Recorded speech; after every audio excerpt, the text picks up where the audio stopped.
Polar Comunicaciones, radio, televisión e internet presenta Espacio Libre, un programa de conversación y análisis, temas de actualidad desarrollados en profundidad. Conduce el abogado Hernán Ferreira Ceballos.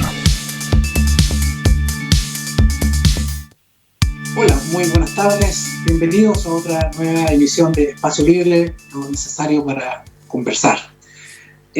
Como todos los martes, tenemos siempre un invitado interesante, como digo yo, que nos aporta harto, que nos ilumina algunas cosas, que nos desentraña otras. En esta oportunidad tenemos a Gonzalo Miller, ¿cierto? Él es, entiendo yo, y él me corregirá, Gonzalo, cientista político. No, soy licenciado en Derecho de la Universidad Católica. Disculpa, es que andaba... No, es como ser cientista político, porque cientistas políticos son una carrera más reciente. Perfecto. Cuando yo soy te dedicas a la ciencia política, un poquito, ¿no? Sí, al análisis político y a las políticas públicas. Sí. Y director de un centro de políticas públicas, ¿sí? El director del Centro de Políticas Públicas de la Universidad del Desarrollo. Y panelista de Estado Nacional. Sí, claro. ¿Cierto? Ahí te vemos todas las... Los domingos en la noche, ¿verdad? Durante mucho tiempo fue los domingos en la mañana. Hay gente que todavía lo echa de menos en la mañana, pero ya nos estamos acostumbrando a este trasnoche. Nosotros vamos de 10:30 a 12 de la noche. Claro, sí, efectivamente uno echa de menos, efectivamente, porque uno se levantaba, qué sé yo, y ahí empezaba a ver desde el palito, pero ya, como dices tú, nos estamos acostumbrando. Y los días martes ven, ahí en Polar Comunicaciones, ven Espacio Libre. Bueno, hemos tenido bastantes buenos invitados, y bueno, estás tú acá por eso. Bueno, vamos al... Una de las razones por cuales este programa se llama Espacio Libre, aparte de tener un espacio para conversar, es porque la verdad es que nosotros creemos que la libertad en Chile está bastante complicada, ¿cierto? A partir de los sucesos de octubre, como la PDI le llama, ¿cierto?, la explosión delictual, otro estallido social, yo le llamo explosión delictual, se conculcaron mucha libertad de expresión, aunque esto venía de antes, ¿no? De expresión, de movimiento, de libertades. También desde el punto de vista económico, siempre digo, mira, tú haces un negocio, la municipalidad, impuesto interno, tesorería, salud, dirección del trabajo, te caen todo encima y te complican la vida. También es cierto que muchas empresas, lamentablemente, se han coludido y nosotros como consumidores nos hemos visto disminuidos, porque efectivamente, es cierto, hemos pagado más por productos. Entonces nuestra libertad de elegir también se ha visto disminuida. En este contexto u otro que tú puedas analizar, ¿cómo ves tú el estado de la libertad en Chile? ¿Está bien, está mal, está complicado? ¿Cómo lo ves tú? Primero, yo creo que hay que partir con algo de optimismo. Nosotros somos una sociedad libre, ¿ah? Y de hecho somos una sociedad donde hay muchos espacios de libertad. Por eso que cuando vienen del resto de América Latina o incluso de otros países del mundo, se encuentran con un país donde la verdad, el valor libertad está muy presente. El derecho a elegir de las personas lo tienen muy incorporado, ¿no es cierto? Muy, muy fuertemente, y lo valoran mucho, ¿eh? Lo que pasa es que, claro, como nosotros estamos aquí y hemos vivido en estos 30, 40 años este mundo con mayor libertad, cualquier cosa que aparezca como restringiéndola se nos hace más sensible. De hecho, los estados de excepción, el toque de queda y otras cosas que, claro, son limitaciones siempre en función de un bien público, se nos hacen más sensibles en términos de por qué esto que no le permiten a las personas desplazarse de una casa a otra, todas esas limitaciones que decías tú, más allá que obviamente aparecen por la pandemia, en muchos países son asumidas casi sin mayor cuestionamiento. En el nuestro hay algunas personas que obviamente cuestionan algunas de estas medidas, dicen será tan necesario y complicación, y si miramos otras realidades, sociedades donde el valor de la libertad aún es más fuerte todavía, como en Estados Unidos, ha habido reacciones contrarias a este tipo de medidas, donde ha habido realmente personas que dicen no, el Estado no tiene derecho a conculcar ninguna de mis libertades. Entonces aparece esa eterna discusión donde la libertad y la relación ciudadano y Estado, en términos de que cómo se garantiza ese espacio de libertad para que las personas puedan desarrollar sus proyectos, puedan desarrollar su actividad, con la garantía de que no va a venir el Estado, ¿no es cierto?, y de alguna manera tomar control o fiscalizarlo de mala manera o incluso competirles de manera desleal o incluso no autorizar, ¿no es cierto?, muchas actividades. Entonces, esa es una discusión permanente de la política, de las ideas políticas, y obviamente que aquellos que creemos en la libertad como un valor importante, siempre vamos a mirar eso, digamos, cómo se garantiza ese espacio de libertad, no solamente para las personas cuanto individuos, sino también para la sociedad civil y para las organizaciones de la sociedad civil puedan desarrollar correctamente sus funciones sin intervención o con el respeto necesario por parte del Estado, del Estado, ¿no?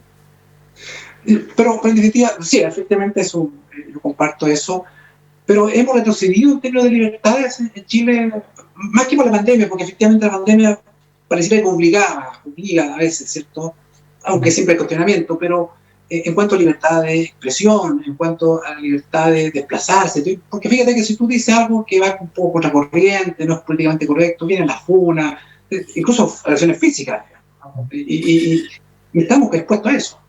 Sí, yo creo que hay que asumir una cosa, que tanto la libertad como las sociedades democráticas son frágiles y requieren de un permanente cuidado. O sea, tenemos que estar cuidándolas permanentemente, valorarlas, defenderlas de manera permanente. Si uno mira en el mundo, los países democráticos fueron más que los países no democráticos recién el año 97, 1997. ¿Ah? Se inclinó la balanza, ¿no es cierto?, que hubo un poco más de países democráticos de los no democráticos. Si uno lo mira en cantidad de habitantes, son más los habitantes del mundo que viven en regímenes no democráticos, ¿eh? O autocracia, o dictadura, ¿no es cierto?, o gobierno donde no existe una real democracia, competencia, ¿no es cierto?, libertad de expresión. Entonces, por eso uno a veces se olvida y empieza a creer de que todo lo que existe hoy día está dado, es natural, y lo da por hecho, ¿eh? Que los países crecen, de que les va mejor, de que tienen libertad, y que se puede desarrollar la libertad de expresión. Todas esas cosas nosotros damos como por supuestas, como base, como parte de como que hay un sol y después viene la luna, ¿no es cierto?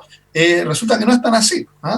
No son productos de la naturaleza, son productos del espacio de libertad, del desarrollo de las personas, del desarrollo de las sociedades, y deben ser promovidas, defendidas, ¿no es cierto?, y sobre todo valoradas por todos los ciudadanos para poder garantizar que se proyecten en el tiempo.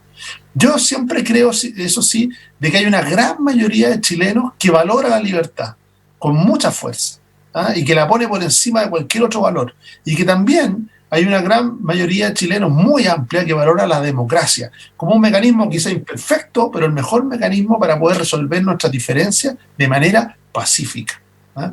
Y ahí lo pongo en un contexto. Tú mencionaste el estallido social, ¿no es cierto?, y la violencia asociada, que nos sorprendió mucho, porque hace mucho tiempo que no veíamos violencia política. ¿Y por qué digo violencia política? Porque esa violencia era una expresión de una posición política de algunos sectores más ultra, más radicalizados, pero usaron la violencia para provocar cambios políticos. Y eso no lo veíamos en Chile hace mucho tiempo. Nosotros teníamos una historia muy dolorosa respecto de la violencia política y el control de la violencia política respecto de la discusión social, del debate público, ¿ah? Pero habíamos venido ya se había quedado fuera del debate, esos grupos por ser muy minoritarios, muy radicalizados, pero tuvieron una irrupción muy fuerte en octubre. Pero de nuevo, yo creo que en un primer paso, el 15 de noviembre, quizá en uno de los días más violentos políticamente que hemos vivido en Chile en los últimos 30 años, se tomó un pacto. Eso llevó a que la política se pusiera de acuerdo, la forzó a ponerse de acuerdo y de alguna manera ofrecer una salida institucional a esa violencia, ¿eh?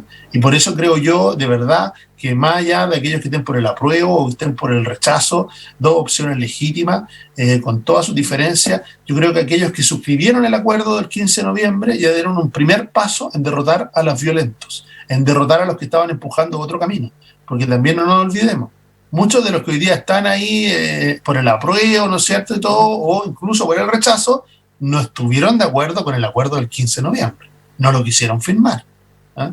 Pero hubo una gran mayoría de partidos, y entre ellos los de Chile Vamos, que firmaron ese acuerdo y que dijeron: vamos a resolver como un país democrático, como una sociedad democrática, nuestras diferencias a través del voto, a través de un lápiz y de un papel, no de molotov, no de saqueo, no de quema, no de tomas de calle, sino que con un lápiz y con un papel. Y eso es un poco lo que vamos a ver en el plebiscito. Yo creo que el plebiscito, el gran efecto que va a tener, va a ser la derrota de los promotores de la violencia, de aquellos que no creen en el camino institucional y democrático. Sí, ahora, algunos señalan que lo que pasó en octubre y los días posteriores, ¿cierto? Dice, mire, lo que pasa es que este acuerdo se arranca en base a la violencia. Incluso hay una entrevista por ahí del ministro Blumen que dijo que no tenía mucha alternativa, ¿cierto? No le quedaba mucha alternativa. Entonces dice, mire, no puede ser legítimo este acuerdo, primero si se obtiene bajo la violencia, como si firmaras, dicen ellos, un acuerdo, un contrato con una pistola en la cabeza, porque la firma, ¿cierto? Para obtener la paz, lo firmo. Y que el gobierno no se fue débil, que efectivamente hubiese sido más firme, hubiese tenido un poco más de violencia, pero hubiese podido controlar el orden público. Y por tanto, dicen ellos, esto es... Y segundo, como corolario de eso, dicen, mira, y al final la paz tampoco se logró. Porque si no fuese por la pandemia, todavía, dicen ellos, todavía estaríamos en revuelta. ¿Qué piensas tú al respecto? Yo creo que la violencia política es un virus que se instaló en nuestro sistema y que va a costar erradicarlo. Va a costar. Yo digo que el acuerdo del 15 de noviembre es una primera derrota para la violencia. El plebiscito de octubre va a ser una segunda derrota para la violencia. Pero así vamos a tener que tener una preocupación, los demócratas, de todos los colores, una preocupación especial para que no se vuelva a usar la violencia como un mecanismo de acción política. Nadie sienta que es un camino válido. Y eso va a requerir de así como hubo una pedagogía de la violencia, como dices tú, aquellos que ejercieron la violencia obtuvieron algo y por lo tanto se quedó esa cultura de que si yo soy violento, yo quemo, me tomo mi colegio, quemo la calle, me tomo las calles, obtengo cosas, se creó una pedagogía de la violencia. Ahora vamos a tener que trabajar muy profundamente en una pedagogía de la paz, una pedagogía de que los mecanismos de avance de los países tienen que ver con su cultura democrática, con su capacidad de acordar, con su capacidad de, más allá de las legítimas diferencias políticas, tenemos todos los que estén en el sistema político, todos los chilenos, todos los ciudadanos, la obligación de construir un país que es común.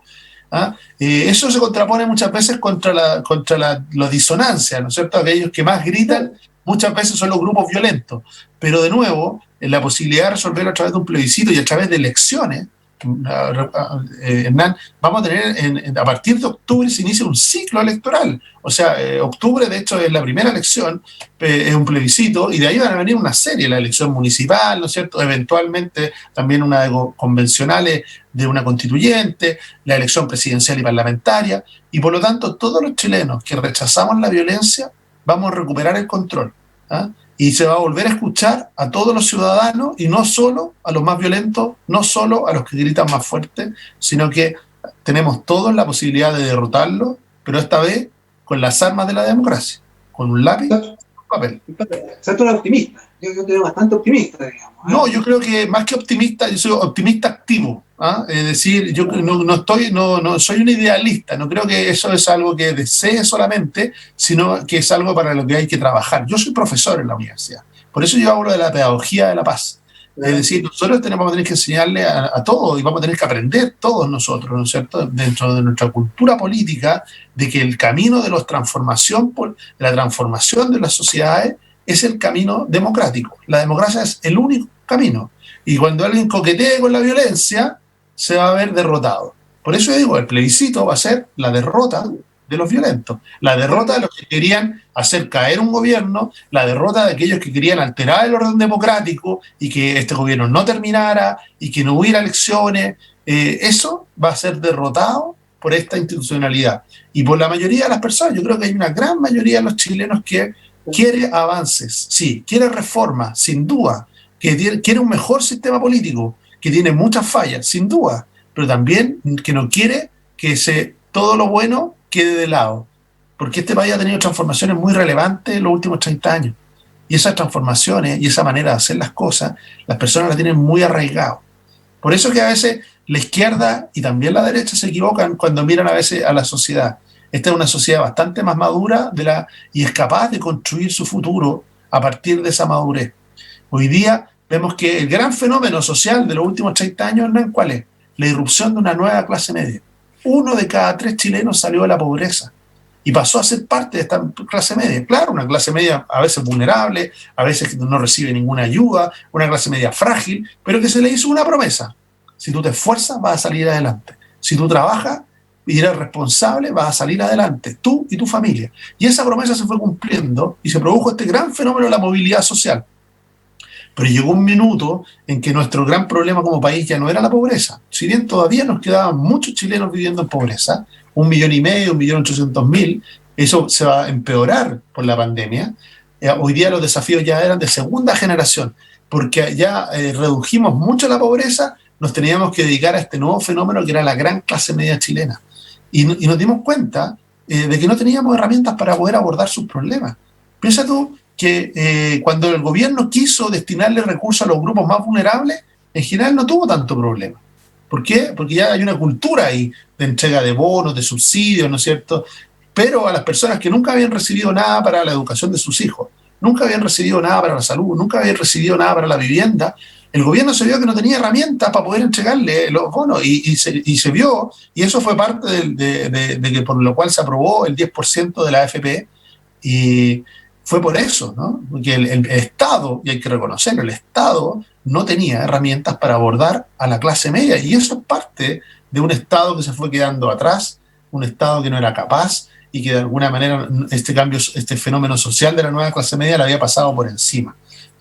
Yo creo que en eso hay un desafío importante para la política, porque es un fenómeno social que se instaló, que está ahí. Hay algunos que desde la izquierda no les gusta el concepto de clase media, porque ellos siguen anclados en la lucha de clase. Entonces ellos dicen, no existe la clase media, son pobres, endeudados solamente, pero basta solamente conocer esa clase media para saber de que dentro de la épica de cada familia está esa derrota de la pobreza, el haber salido adelante, el haberle dado a sus hijos la posibilidad de llegar a la universidad. Lo engancho con el segundo gran fenómeno social de Chile, 1 millón de jóvenes que por primera vez llegó a la universidad. Primera generación. Pasamos de ser un país con un capital humano de otra dimensión, con otras capacidades, con otros desafíos y también con otras necesidades. Yo creo que eso es parte de la discusión de lo que hay hoy día en la sociedad chilena y perdón que me haya extendido en esta parte, pero a veces estos fenómenos hay que darle espacio para poder darle un contexto, porque si no pareciera que siempre estamos opinando sobre algo que pasó ayer y que a veces quizás no es ni siquiera tan interesante mañana. Pero estos fenómenos sociales son a los cuales la política debe atender. Y solamente una última apreciación respecto de eso. Problemas tan graves como las bajas pensiones se fueron postergando increíblemente, gobierno tras gobierno. No digo que no hayan tenido intención de arreglarlo, todos los gobiernos han tenido intención de arreglarlo, pero en la práctica, una transformación estructural de nuestro país, como es una reforma de pensiones, no se había podido realizar en los últimos 4 gobiernos, casualmente de distinto color. Se fue alternando y nunca. Entonces, claro, finalmente esa gran transformación, como otras grandes transformaciones pendientes, fueron quedando relegadas, no se pudieron concretar. ¿Por qué? Por la falta de acuerdo, por la mayor división, porque además, producto de la alternancia, muchas veces cuando yo estaba en la oposición sentía que si aprobaba esta gran transformación, quizás no me iban a elegir nuevamente. Entonces me oponía a ella. Y después me tocaba hacer gobierno y quería impulsarla, y la oposición ahora, que antes era gobierno, volvía a hacer lo mismo. Se oponía, ni la sal ni el agua, que no avanzara la reforma. ¿Y quiénes perdían? Los chilenos. Nos quedamos 15 años sin una gran reforma de pensiones que es urgente y necesaria. Ahora, mira, en todo lo que tú dices, esta pregunta no estaba pauteada para mí, digamos, pero no puedo dejar de hacerla porque en todo lo que tú dices que está detrás como telón de fondo el Estado, ¿cierto? El Estado.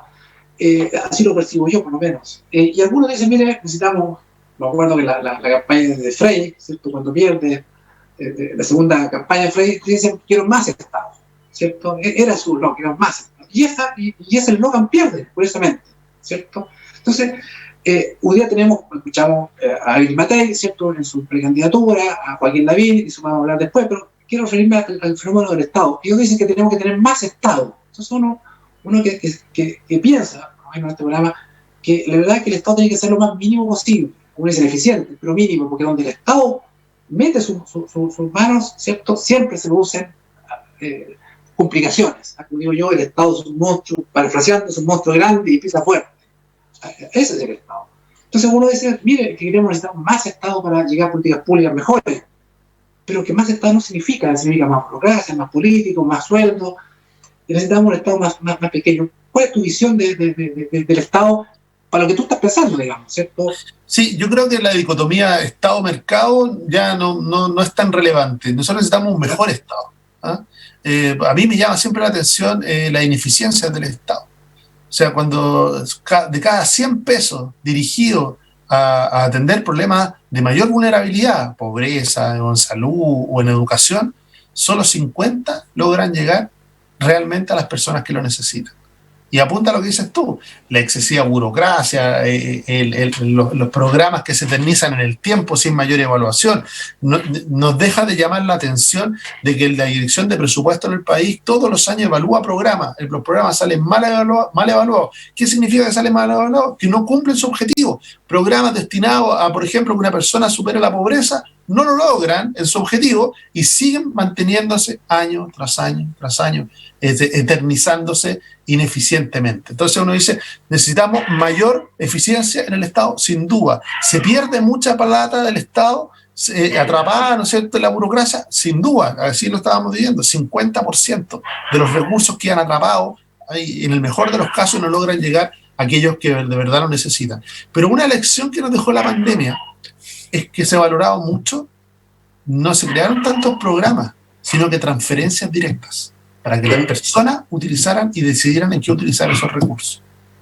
Y yo lo valoro mucho, porque de nuevo, está en la libertad de las personas decidir a qué destina esos recursos, cuáles son sus verdaderas necesidades, se le reconoce que es la persona, ¿no es cierto?, la que tiene la libertad para poder tomar esas decisiones y que el Estado cumple en un momento de crisis. Yo no digo que siempre el Estado tenga que estar presente, pues no, pero por dos, en una crisis como una pandemia es donde el Estado debiera haber podido cumplir su rol.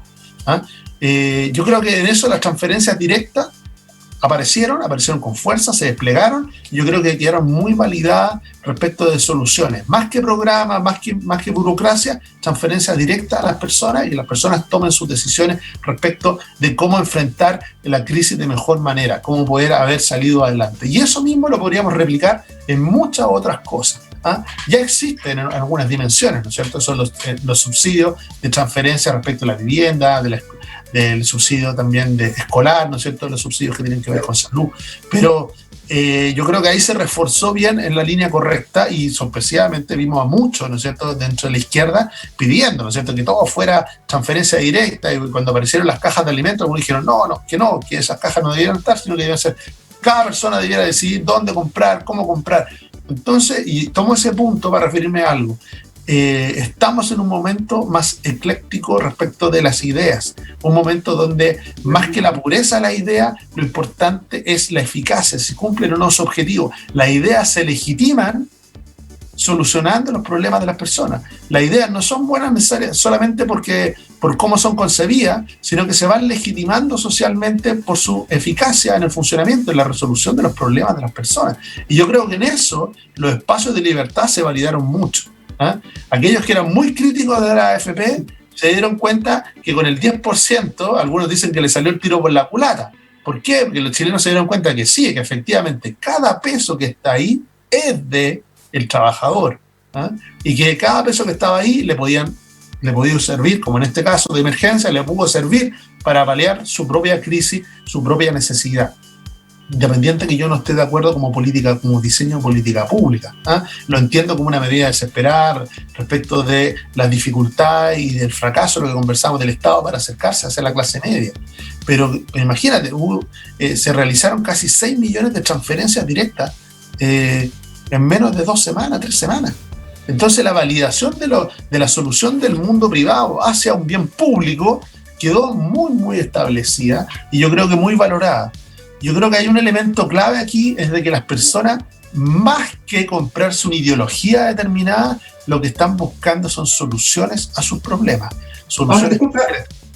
Disculpa, tú dices que estamos en un periodo ecléctico, ¿cierto? Entonces la pregunta es, ¿murieron las ideologías? Como sabe que dijo por ahí que las ideologías ya se murieron, y algunos dicen, miren, mientras algunos de la derecha, en fin, se dedican a otras cosas, la izquierda dicen, ¿cierto?, siguen su ideología, penetran en los colegios, penetran en las universidades, y la derecha pareciera que es más práctica, pero ha ido perdiendo esta batalla cultural. ¿Qué ha pasado ahí? No, mira, yo creo que las personas en esta sociedad de la que estamos conversando en estos 30 años, por ejemplo, el derecho a elegir. ¿Qué más propio de la sociedad libre que el derecho a elegir? Y eso está muy internalizado en nuestros ciudadanos.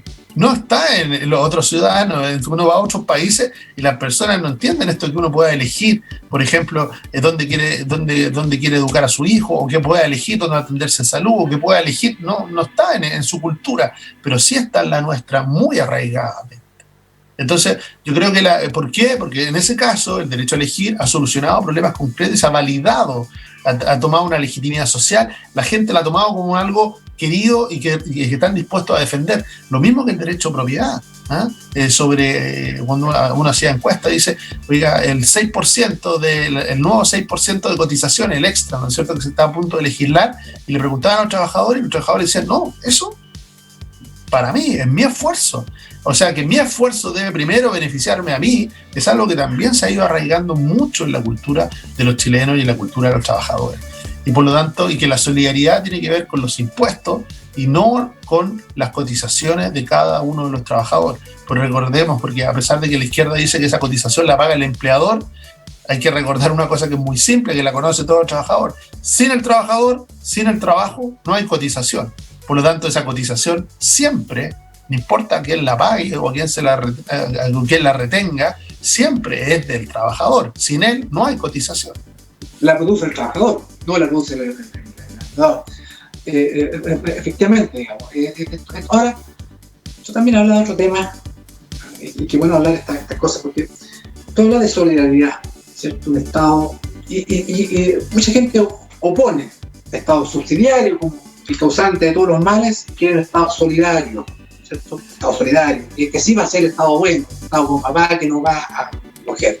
Y también siempre tenemos discusiones aquí. ¿Cómo ves tú el Estado subsidiario? En un programa me decían, ¿qué es el Estado subsidiario? ¿Cómo tú podías explicar a la gente qué es el Estado subsidiario? ¿Se ha funcionado o no ha funcionado? ¿Habrá que cambiarlo por uno solidario? ¿Qué le puedes decir tú, ya casi como profesor a la gente? Mira, el Estado subsidiario es la piedra angular de una sociedad libre.